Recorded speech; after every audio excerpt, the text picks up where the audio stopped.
perception process can be a challenging concept for students to understand.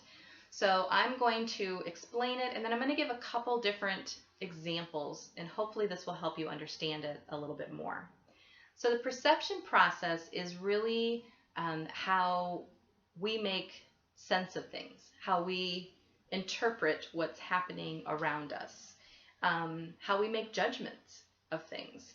And we all have a different set of perceptions that we bring to any particular situation because we have different references, and those are based on our experiences, they're based on our backgrounds, our environment, our culture that we bring to the table.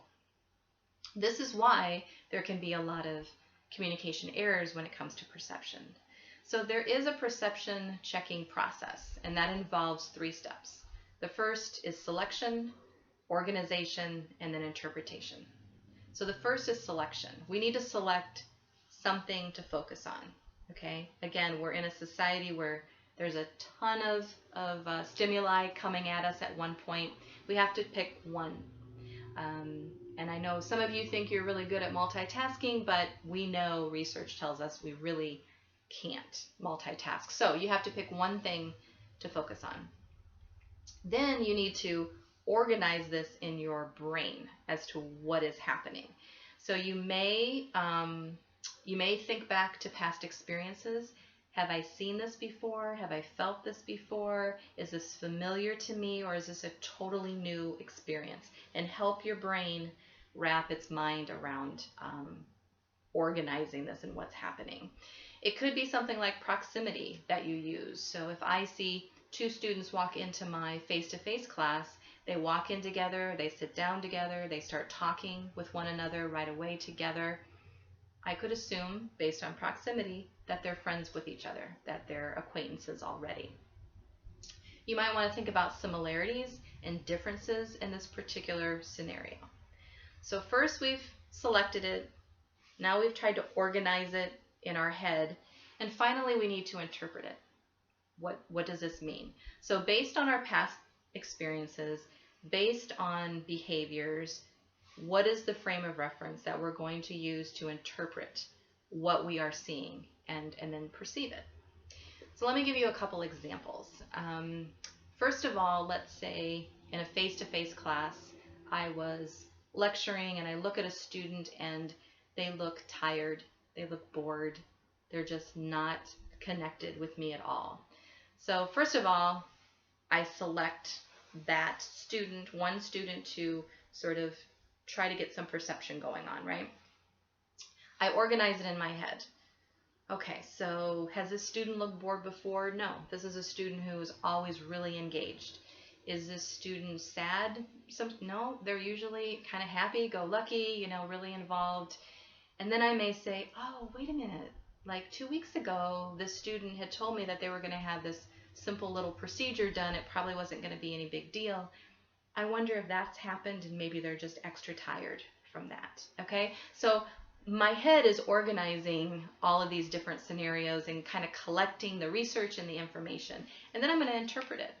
And so I could interpret it and say, oh, well, she just doesn't feel well. So it's not that she's bored with me, it's not that she's angry, it's not that she needs a break, it's because she doesn't feel well. Now again, I could perceive that in a lot of different ways, but that's how my brain organized it at that moment. Another example.